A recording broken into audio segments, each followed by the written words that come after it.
Assalamu alaikum and hi friends. Welcome to my kitchen by Fasa. எல்லாரும் நலமா இருப்பீங்கன்னு நினைக்கிறேன்.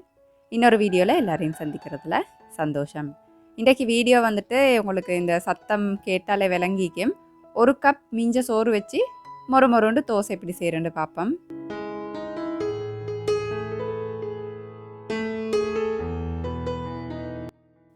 எந்த விதமான ரசாயனங்கள் கலரிங்ஸ் இல்லாமல் வீட்டிலே சுத்தமாக தயார் செஞ்ச ஸ்ரீலங்கன் சரக்குத்தூள், மிளகாய்த்தூள், மிளகுத்தூள், மஞ்சள் தூள், கட்டர்தூள், chicken masala, mutton masala, beef masala, பொலஸ் மசாலா, அதுக்கப்புறம் நாங்கள் ஸ்பெஷலாக செய்கிற ஸ்ரீலங்கன் சத்து மாவு, பிரியாணி மசாலா, மாசி சம்பல்.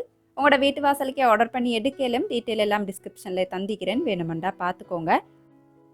ஆன்லைனில் மட்டும் இல்லாமல் கடைகளில் கூட எங்களோட ப்ராடக்ட்ஸ் உங்களுக்கு எடுத்துக்கலும். குருநாகல சிட்டி எசன்ஸ் நீர்கொழும்பு ரோட்டில் இருக்குது, இபாகமோ மல்டி ஸ்டோர் தமுல்ல ரோட்டில் இருக்குது, அதுக்கப்புறம் பானகமோ மல்டி ஸ்டோர் பிரான்ச்லேயும் உங்களுக்கு எடுத்துக்கலும். அதோட நமடகவத்தை ஜவுஃபர் ஸ்டோர்ஸில் எங்களோட ப்ராடக்ட்ஸ் உங்களுக்கு ட்ரை பண்ணி பார்க்கலும்.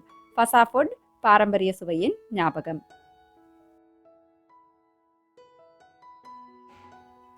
இந்த மொறுமொறு தோசை செய்கிறதுக்கு ஃபஸ்ட்டாக நீங்கள் வறுத்த அரிசிமா எடுத்துக்கோங்க.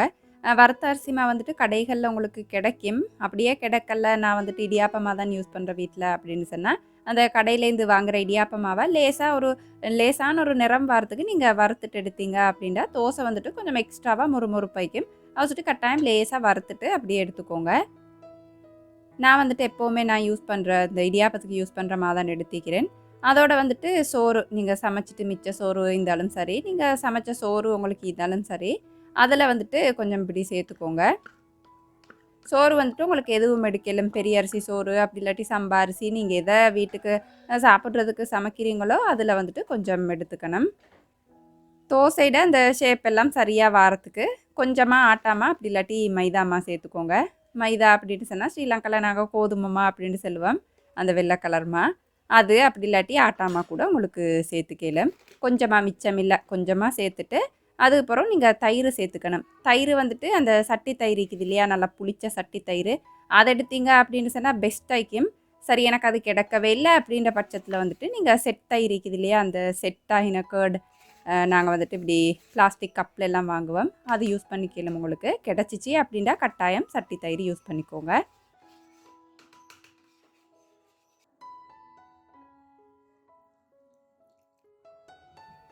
அதுக்கப்புறம் நீங்கள் அரைக்கிறதுக்கு தேவையான அளவு தண்ணி சேர்த்துக்கணும். நான் அந்த தயிர் பக்கெட்டை கழுவி அப்படியே ஊற்றினதுனால அந்த கலர் வந்துட்டு அப்படிக்கும். இதை வந்துட்டு நல்லா ஸ்மூத்தாக நைஸாக அரைச்சி எடுத்துடணும். இப்போ நான் காட்டுற இந்த கன்சிஸ்டன்சிக்கு நீங்கள் அரைச்சி எடுத்தீங்க அப்படின்னு சொன்னால் உங்களுக்கு தேவைப்படக்கலை தண்ணி ஊற்றிக்கலும். அப்போ மிச்சம் தண்ணி மாதிரி அரைச்சிடாமல் இந்த பதத்துக்கு நீங்கள் நல்லா ஸ்மூத்தாக நைஸாக அந்த சோறு எல்லாம் நல்லா அரைப்பட்டு வரத்துக்கு அரைச்சி எடுத்துடணும்.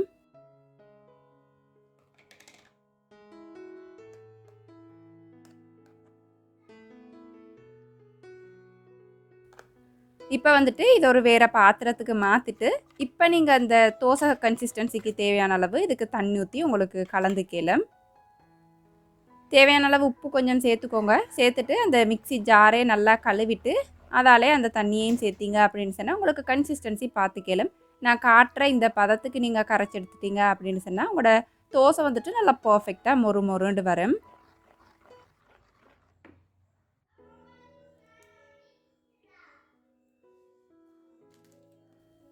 இப்போ இதில் நீங்கள் கொஞ்சமாக பேக்கிங் சோடா, ஆப்ப சோடா அப்படின்னு சொல்லுவோம் இல்லையா, அது கொஞ்சம் சேர்த்துக்கோங்க. சேர்த்து நல்லா இப்படி மிக்ஸ் பண்ணிக்கணும். கன்சிஸ்டன்சியும் உங்களுக்கு இப்போ பார்த்தா விளங்கும் இல்லையா, இந்த மாதிரி கன்சிஸ்டன்சிக்கு செஞ்சீங்கன்னா தான் தோசை வந்துட்டு நல்லா பர்ஃபெக்டாக வரும். மிச்சம் இறுக்கமாக செஞ்சிட்டிங்க அப்படின்னு சொன்னாலும் அந்த தோசை உங்களுக்கு அப்படியே செய்கிறதுக்கு வராது. லூஸாக செஞ்சீங்க அப்படின்னாலும் பர்ஃபெக்டாக வராது. இப்போ உங்களுக்கு நான்ஸ்டிக் பேன் அப்படி இல்லாட்டி கல் பேன் எதில் வேணும்னாலும் உங்களுக்கு செஞ்சுக்கலும். லேசாக இப்படி எண்ணெயில் வந்துட்டு ப்ரஷ் பண்ணிக்கணும். லைட்டாக கொஞ்சம் க்ரீஸ் பண்ணிவிட்டு மிச்சம் பேன் சூடாயிடுச்சு அப்படின்னு சொன்னால் லேசாக தண்ணி தொளிச்சிக்கோங்க. தண்ணி தொளிச்சிட்டு தண்ணி இப்படி வற்றி வரக்கலை நீங்கள் வளமையாக தோசை ஊற்றுற மாதிரி இதை செஞ்சு எடுத்துட வேண்டியது தான்.